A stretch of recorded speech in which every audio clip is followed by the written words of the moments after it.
another episode of the TFT podcast. I am your funny, fine, and freaky host, Lauryn.thedom, aka Exotic V, aka the one you want to meet that's oh so sweet. Not petite, but you got much meat.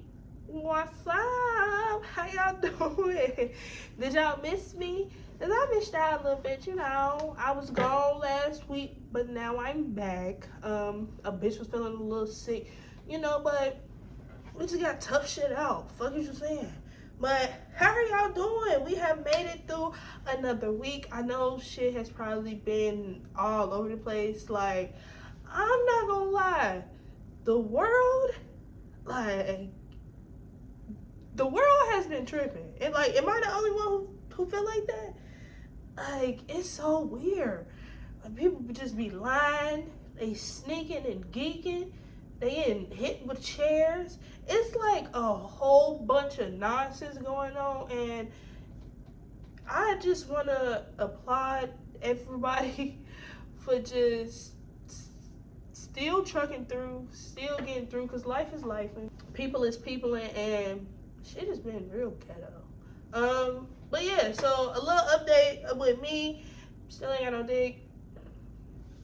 That's just what it is. A bitch been working, trying to get shit together, you know what I'm saying? But we're here. We're almost done with the first part of I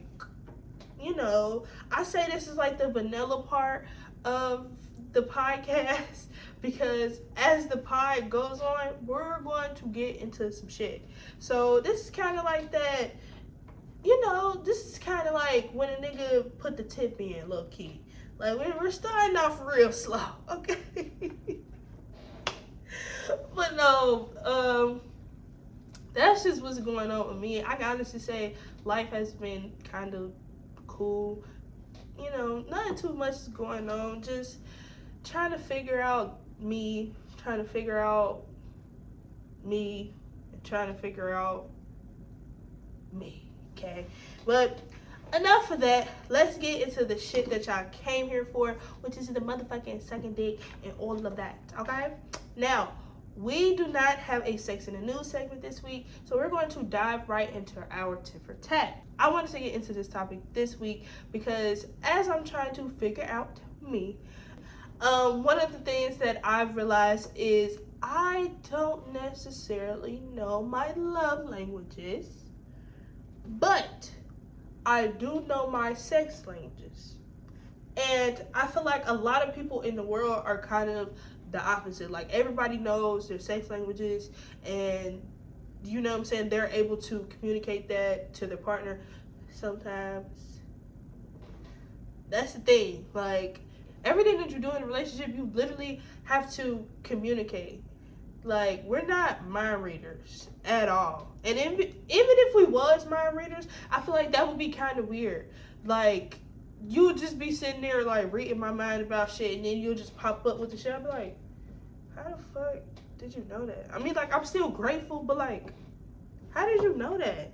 You know what I'm saying? So just communicate certain stuff. Now, is it okay to learn stuff on your own without communicating? Yes, of course. But sometimes you have to communicate, because if you don't communicate, they won't know. But anyway, so getting into our love and sex languages, a lot of people really don't know what the difference is. So love languages essentially describe how you prefer to be loved, right? On everyday basis, this is basically how you need your partner to show up for you, right? And sex languages basically refer to how you need to be treated in the bedroom, right? Same aspect, just in different settings, really. Now, love languages consist of quality time, which is undivided attention. Your partner feels loved if you are present and focused on them when you are together. So this can just be you all going out on a date. This can be you all just, spending some time and just laying in bed. Who knows? Just being in a space with you and your partner, even if you all aren't talking necessarily, it's just the act of you being there, they appreciate that, right? Next is acts of service. This is the nice things you do for your partner that make them feel loved and appreciated. This can be washing dishes, getting the oil changed. This can be cooking. Ladies, this can be buying your man, buying your man. Say nah, but this could be buying your man like 2K or something. This could be getting him a haircut. Who knows? So it's just doing nice things for your partner that sometimes they wouldn't expect you to do. I feel like that is kind of acts of service.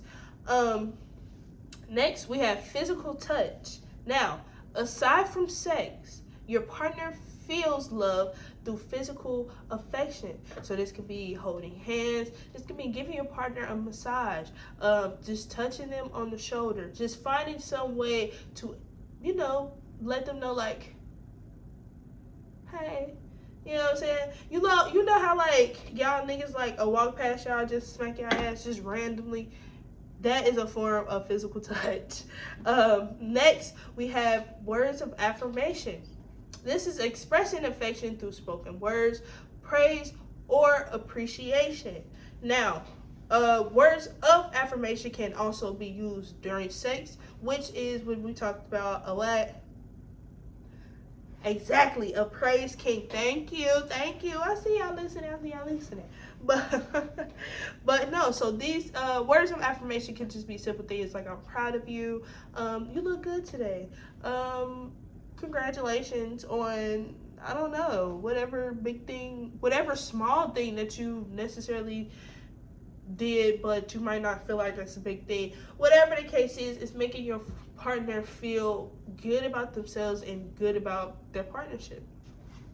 And last but not least, we have receiving gifts. This indicates love and affection. Your partner treasures not only the gift itself, but also the time and effort you put into getting the gift. Now, receiving gifts can be tricky because a lot of times, of course, you want to get your partner what you think they may like, but also pay attention to what your partner does like. I see a lot of people on the internet who, you know what I'm saying, will buy this one thing because they feel like that's what their partner really wanted, and it's like, no. And I'm not saying be ungrateful, no, like that's never the case. But sometimes when you are receiving gifts, put some actual thought into the gift, please. Like, don't be on some shit like, oh shit, I thought you was gonna like it. When have you ever heard me say I like fucking any?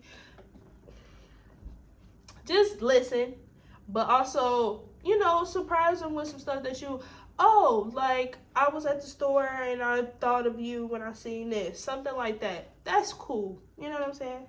But all in all, just be mindful of the gifts, but also don't be ungrateful, bitch. Okay? Now, moving on to our sex languages. First, we have fun. Your pleasure is accentuated when you mix in fun, laughter, and playfulness. You're down with the giggles. Being spontaneous is your kink, and you enjoy having sex in exciting locations and are creative from start to finish. So this can be you and your partner. I don't know if y'all have ever been having sex with somebody that you really enjoy. It could be your partner, it could be just a sneaky link, whatever the case is. And you ever have that moment where y'all know like y'all having just too much fun and y'all just like get to laughing in the middle of it? Yeah, like that basically turns you on necessarily. Like you like to do exciting things, like you like to like that adrenaline excites you, right? It gets you to that moment, especially doing with somebody who you love. I've never like necessarily been like really in. I feel like that could be a topic for another day. But I've necessarily never been in love, but I've definitely had love for someone. And I feel like if we ever had gotten a chance to really explore, then fun would definitely be one of those sex languages where I'm like, All right, yeah, like we doing that, okay? Next we have desire.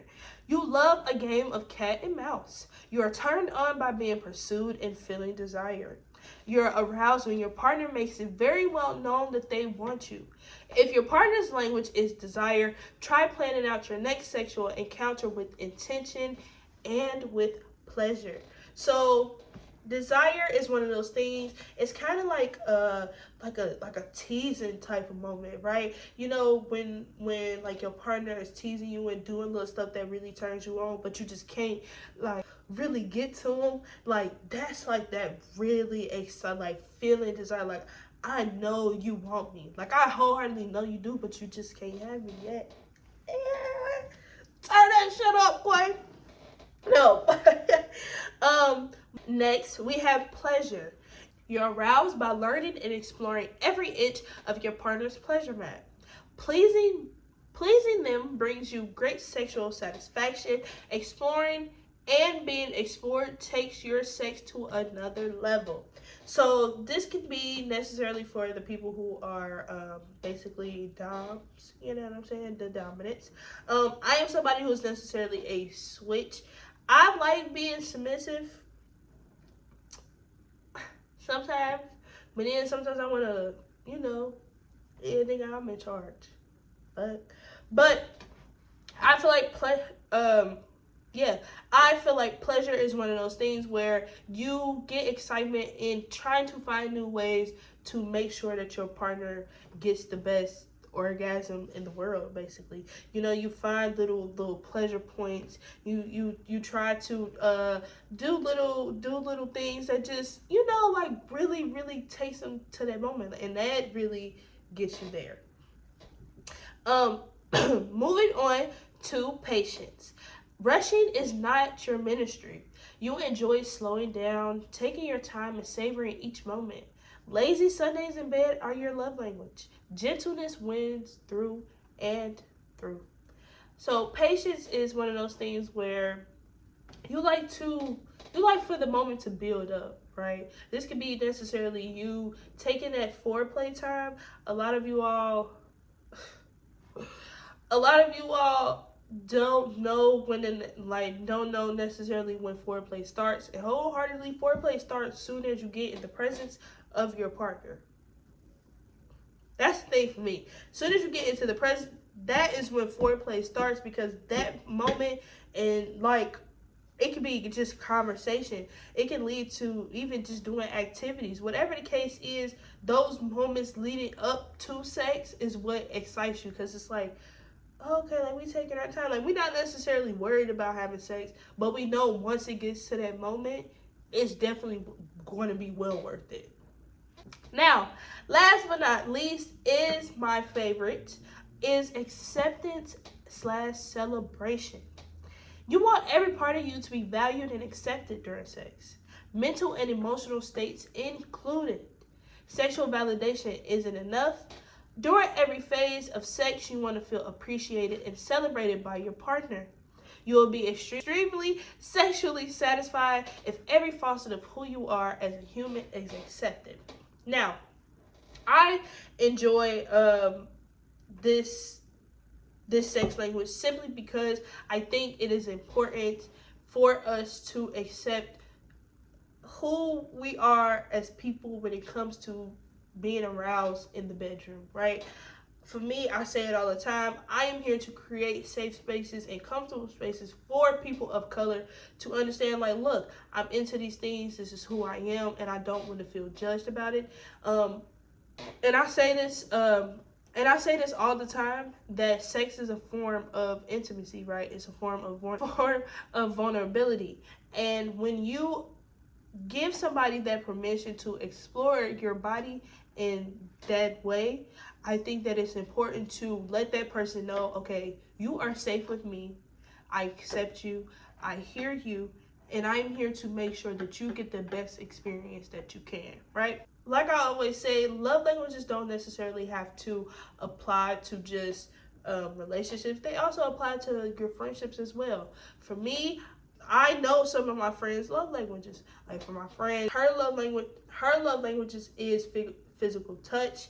And I've just been around her to know, like, okay, when she interacts with her partner, that's something that she does. And also, I can say acts of service would be a would be one of hers as well. I think that she enjoys when you're able to just, do stuff for her, basically take the load off for she enjoys that. For my best friend, I would necessarily say his is physical touch as well. He has to find a way to, just like I said, just find a way to touch. If it's a hug, if it's like a yo, if it, what I'm saying, some way, somehow, it's one of those. And I can honestly probably say quality time might be one of his, but I might not be sure. For me, I know that kind of I'm starting to realize that my love language is quality time. I enjoy being around my partner, but also I enjoy knowing that we can be in the same room, but we don't have to talk. We don't have to engage. I don't have to be in your face. No, none of that. But the feeling that I get to know that you're right there is what kind of warms my heart. And for my sex languages, I would say that for me, I'm not gonna lie, for me, honestly, my sex languages would be acceptance, it would be fun, and it would be pleasure. Desire is kind of up there because I think I am getting to a point where I do like being desired. Like, I like when,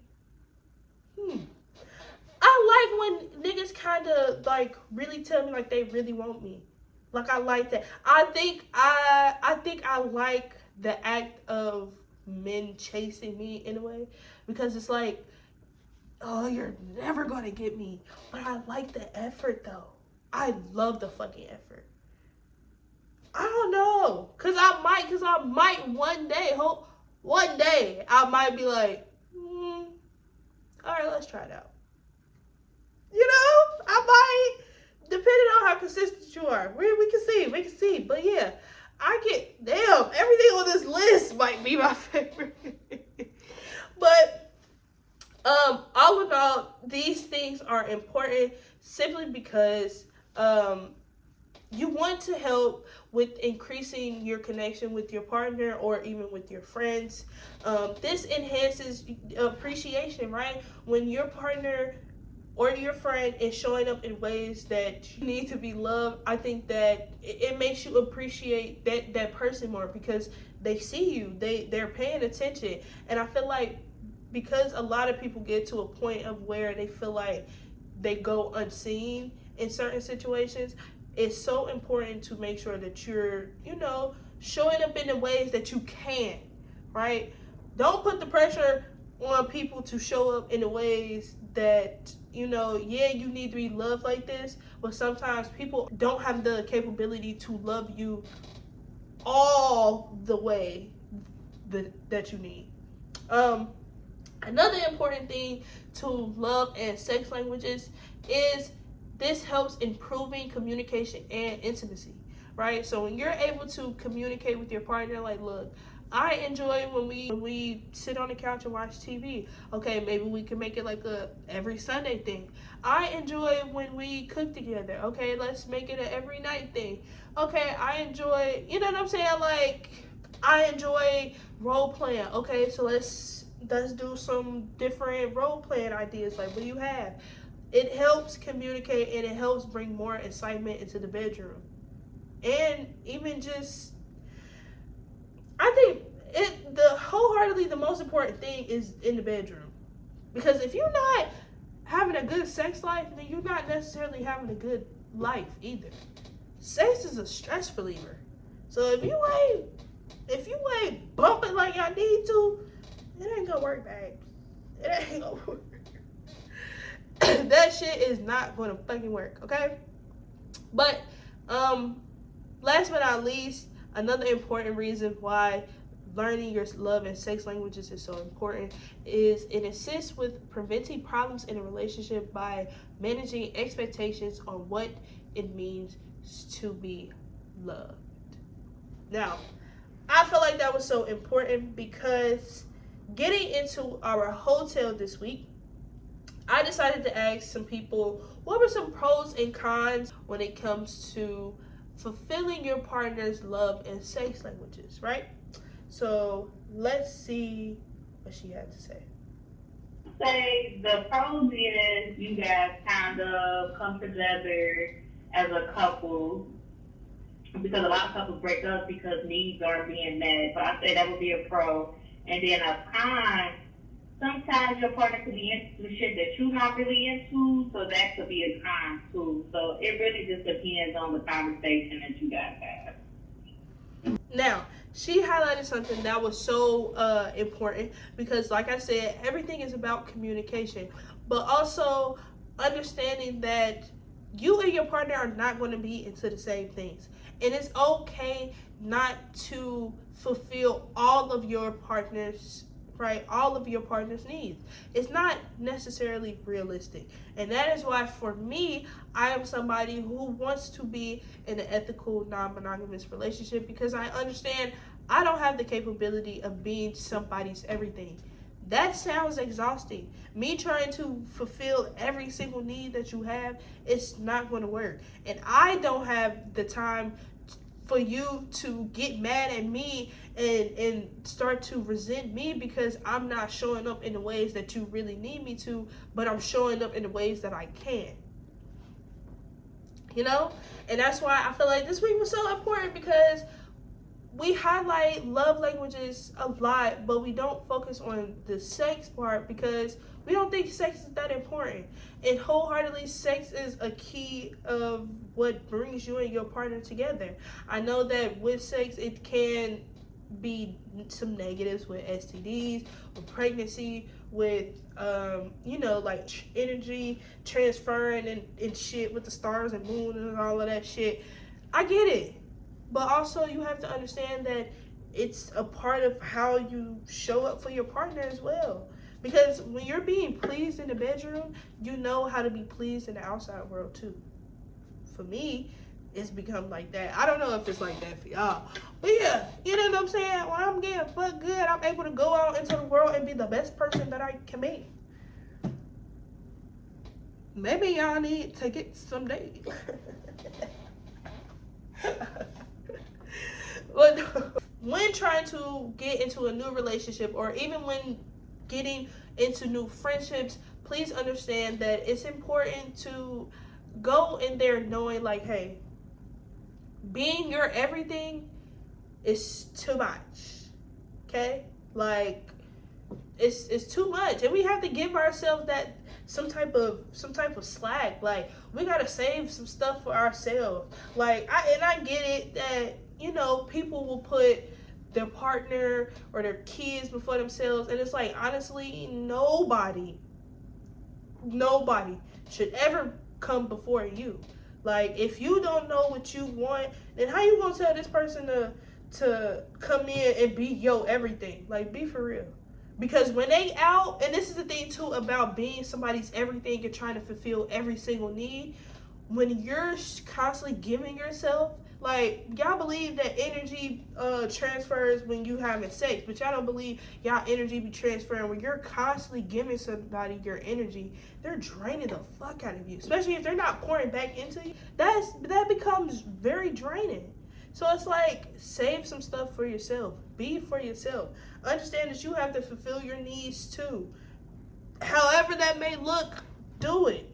But don't rely on your partner to do everything. Because when your partner is out and they doing them, or your kids move out your house or whatever the case is, now you sitting there like, well, what I'm supposed to do? Like I'm lost. Now I gotta figure out me. You gotta restart the process of figuring you out. And it's like, let's save us the trouble if we can. Okay? So that brings us to our last segment of the day, which is our just a tip. And I just want to say again, pay close attention to your partners and friends' love languages. Make sure you communicate and don't put that pressure on each other to be everything, right? As long as you're showing up in the way that you can, in a way that I still know like you're there, keep at it. Keep doing it. And you know what I'm saying? If it happens to not work out or whatever the case is, I can say that I can say that I left doing what I can, the best I can, and there's no regrets. Right? So that is all that I have for you all this week. Thank you to my first and my last time listeners. If you want to be a guest on the show, please click that link in our bio and fill out our interview request forms.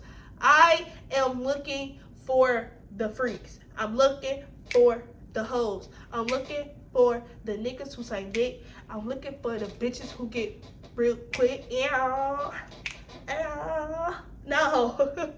But for real, I am looking for guests. So please, if you know anybody who is into entertainment, this can be stripping, this can be OnlyFans, whatever. Please, please, please DM us. Fill out the form because we want you on the show. We want to come showcase y'all. Come on now. What we doing? Okay? Now, also, if you do not necessarily want to be a full guest on the show, you can call into the Tit for Tat hotline every week to give your opinion, ask some questions, or just, tell us some wild ass stories that y'all got. All of that will be in our Instagram bio, so make sure y'all follow us at tit_for_tat pod. Again, that is tit_for_tat pod. Okay? So thank you all for supporting and thank you all for being the big freaky motherfuckers that y'all are. Okay? Now, remember to always be humble, be gracious, and be open. I will see y'all at the top because the bottom is way too crowded. Bye.